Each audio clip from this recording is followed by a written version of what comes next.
আলহামদুলিল্লাহ, যাবতীয় প্রশংসা ও যাবতীয় তারিফ সেই মহান গরিয়ান আল্লাহ রব্বুল আলামিনের দরবারে, যে আল্লাহ আমাদেরকে দুনিয়াতে মুসলমান করে পাঠিয়েছেন। সবাই বলুন আলহামদুলিল্লাহ। আবারও সেই মহান আল্লাহর কাছে শুকরিয়া করছি। তামাম পৃথিবী এখন বিরাট সংকট মুহূর্তের মধ্যে মানুষ মৃত্যুর সাথে পাঞ্জা লড়ছে, ঠিক কিনা? এই মুহূর্তে যে আল্লাহ আমাদেরকে সুস্থ রাখছে, আবার চিৎকার করি আলহামদুলিল্লাহ। দুরূদ পেশ করছি মানবতার মুক্তির দূত বিশ্বনবী মুহাম্মদুর রাসূলুল্লাহ সাল্লাল্লাহু আলাইহি ওয়াসাল্লামের পর। আপনারা সকলে ভালো আছেন তো? আলহামদুলিল্লাহ। আসলে আল্লাহর শুকরিয়া যে কিভাবে আমরা আদায় করব, আল্লাহ নিজেই বলছেন। আল্লাহ রাব্বুল আলামিনের শুকরিয়া আসলে শেষ করতে পারবো না। আল্লাহু আকবার। এখন তামাম পৃথিবীর যে সংকট, আজ থেকে ১৫০০ বছর আগে বিশ্বনবী মুহাম্মদুর রাসূলুল্লাহ সাল্লাল্লাহু আলাইহি ওয়াসাল্লাম ভবিষ্যৎবাণী করে গেছেন। উনি বিদায় হজের শেষ ভাষণে বলেছিলেন, তারাকতু ফীকুম আমরাইন লান তাদিল্লু মা তামাসসাকতুম বিহিমা কিতাবুল্লাহি ওয়া সুন্নাত রাসূলি। বলেছিলেন, সমমত সমস্ত সাহাবাদের সামনে দাঁড়িয়ে বলেছিলেন, আমি তোমাদের কাছে দুটা জিনিস রেখে গেলাম। একটা হচ্ছে কিতাব, আল্লাহর কোরআন, আমার সুন্নাহ। যতদিন পর্যন্ত তোমরা তাকে মজবুত করে আঁকড়িয়ে ধরবে, ততদিন তোমাদের কোনো বিপদ আসবে না, গ্রাস করবে না। যেদিন তোমরা এই কোরআনকে, আমার সুন্নাহকে ছেড়ে অপমানিত করবে, সেদিন নানা বিপদ তোমাদের উপরে চেপে উঠবে। ঠিক কিনা? আবার আল্লাহ রাসূল সমস্ত সাহাবাদের সামনে, ১,০০,০০০ সাহাবাদের সামনে সম্ভবত সেই হিজায় হদ ভাষণে দাঁড়িয়ে বলেছিলেন, ইয়া আইয়ুহান নাস, হে মানুষ সকলেরা, ইয়া আইয়ুহার রাসূল বাল্লিগ মা উনজিলা ইলাইক ওয়া ইন লাম তাফআল ফামা বাল্লাগতা রিসালাতা। আল্লাহ যে আমাকে রিসালতের দায়িত্ব দিয়েছে, ও সাহাবারা তোমরা বলো, আমার দায়িত্ব কি আমি পালন করতে পেরেছি? আমি কি আমার দায়িত্ব তোমাদের কাছে পৌঁছিয়েছি? সমস্ত ১,০০,০০০ সাহাবা এক চিৎকার দিয়ে বলেছিলেন, মুহাম্মদুর রাসূলুল্লাহ সাল্লাল্লাহু আলাইহি ওয়াসাল্লাম, নিশ্চয়ই আপনি আপনার রিসালতের দায়িত্ব আমাদের কাছে পৌঁছিয়েছেন। মুত্তাফাকুন আলাইহি হাদিসে আল্লাহ রাসূল শাহাদাত আঙ্গুলকে এভাবে দাঁড়িয়ে বলেছিলেন, ইয়া আল্লাহ আশহাদু আল্লাহ ইলাহা ইল্লাল্লাহ। হে আল্লাহ, আজকে তুমি সাক্ষী থাকো, এই আরাফার ময়দানে আমি মুহাম্মদুর রাসূলুল্লাহ, আমি আমার রিসালাতের দায়িত্ব পৌঁছিয়েছি।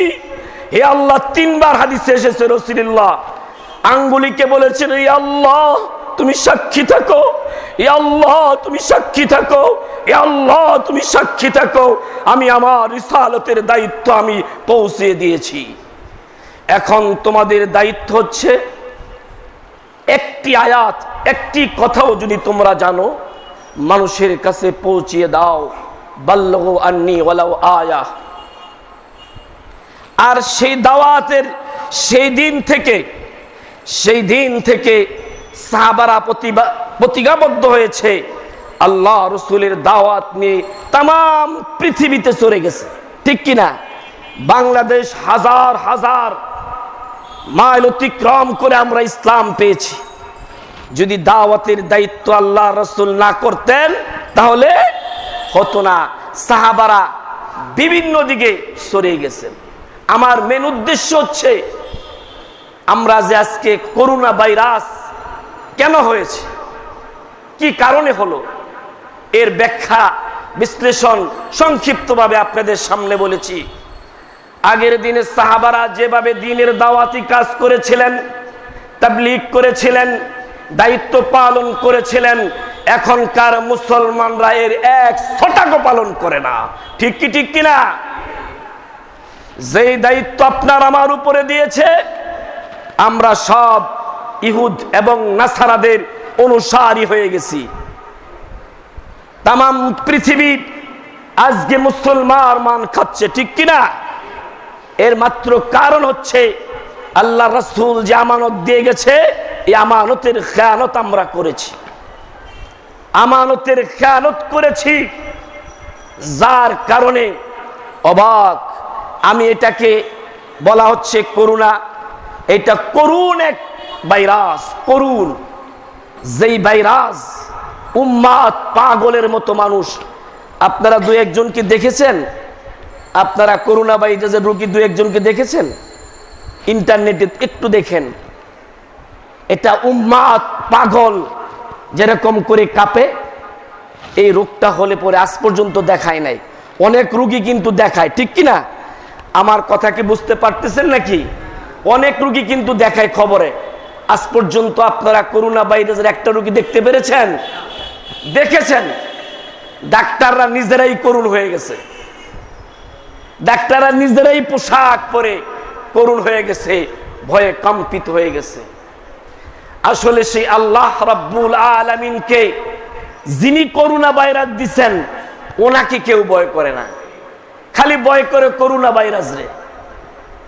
এখন আমেরিকা কয় করোনা ভাইরাসের মোকাবেলা করো, ইতালি কয় করোনা ভাইরাস মোকাবিলা করো, বাংলাদেশ সরকার তো জাহেল, এইটাও কয় করোনা ভাইরাসের মোকাবেলা করো। ইসলামের জ্ঞান তো নাই। আমার কথা কষ্ট পাবেন, যে দেশে 90% মুসলমান, সে দেশের যিনি রাষ্ট্র হবেন ইসলামের জ্ঞান থাকা উচিত। কিন্তু আমরা যাদের রাষ্ট্রপ্রধান হয়, জিরো জিরো জিরো, ইসলামের জ্ঞান বলতে মোটেও নাই। আফসোস এই জাতির উপরে। আমি আপনাদের সামনে, সময় সংক্ষিপ্ত, কেন করোনা ভাইরাসটা এলো, আমি আজ থেকে প্রায় 6 থেকে 7 মাস আগে একটি, এখন পৃথিবীটা ইন্টারনেটের পৃথিবী, ঠিক কিনা? আমি এখানে বলে আলোচনা করছি, তামাম পৃথিবী দেখছে। আমি দেখেছিলাম চায়নার মুসলমানের উপর অত্যাচার, এমন অত্যাচার দেখে বলেছিলাম আল্লাহর কসম, এই চায়নাকে আল্লাহ ক্ষমা করবে না। মজলুম যাই হবে তার দোয়া আল্লাহর আকাশ পর্যন্ত পৌঁছবেই পৌঁছবে, সে যেই হোক না কেন। আর বিশেষ করে যদি মুসলমান হয়, মোমেন যদি হয়, আল্লাহওয়ালা যদি হয়, দিনদার যদি হয়, তার দোয়া আল্লাহর আকাশের কোনো পর্দা থাকে না। এই করোনা ভাইরাসের জন্য দায়ী হচ্ছে চীন, এই করোনা ভাইরাসের জন্য দায়ী হচ্ছে বার্মা, এই করোনা ভাইরাসের জন্য দায়ী হচ্ছে ইন্ডিয়া, ফিলিস্তিন। এই দেশ পৃথিবীর মুসলমানরা মজলুম, এদের পক্ষে কথা বলার লোক নাই। মুসলমানরা নিজেরও এখন হিজলা হয়ে গেছে, হিজলা, ডরে কথা বলে না, কি বিপদ আসবে। এই জন্য আল্লাহ কয়, রাখ, আমারে চিনো নাই, আমারে চিনো নাই, চিনে দিমু। এই চীন মুসলমানদের উপরে অত্যাচার করতে করতে আল্লাহ যতগুলি কথা বলেছে, আল্লাহর কথা মিথ্যা হতে পারে কি? আমার দেশের মন্ত্রী মিনিস্টার মিথ্যা বলে, নির্বাচনের আগে বহুত প্রতিশ্রুতি দেয়, তারপরে আর খবর থাকে না। কিন্তু আমার আল্লাহর একটা কথাও মিথ্যা হতে পারে না। আল্লাহ নিজে বলছেন, জাহরাল ফাসাদু ফিল বাররি ওয়াল বাহরি বিমা কাসাবাত আইদিন নাস। স্থলে এবং জলে যা কিছু তোমরা দেখছো ফাসাদ, তোমরা নিজের হাতে কামাই করছো। আমি আল্লাহ চাই না তোমাদের ভালোবাসি, কিন্তু তোমরা জুলুম, অত্যাচার, নির্যাতন, নিপীড়ন করে আমি আল্লাহ যখন দেখেছি তামাম পৃথিবীর মানুষগুলি অসহায় হয়ে গেছে, তখন আমি আল্লাহ জাহারাল ফাসাদু ফিল বাররি ওয়াল বাহরি বিমা কাসাবাত আইদিন নাস লিয়ুযিকাহুম বিমা আমিলু, তোমাদের আমল বড় খারাপ হয়ে গেছে, তোমরা নিজেরা নষ্ট হয়ে গেছো, অত্যাচারী হয়ে গেছো, আমার দিকে ফিরে আসতে যাওয়ার জন্য আমি এই বিপদগুলি দিছি। কেন দিলাম? স্বৈরাচার হয়ে গেছো,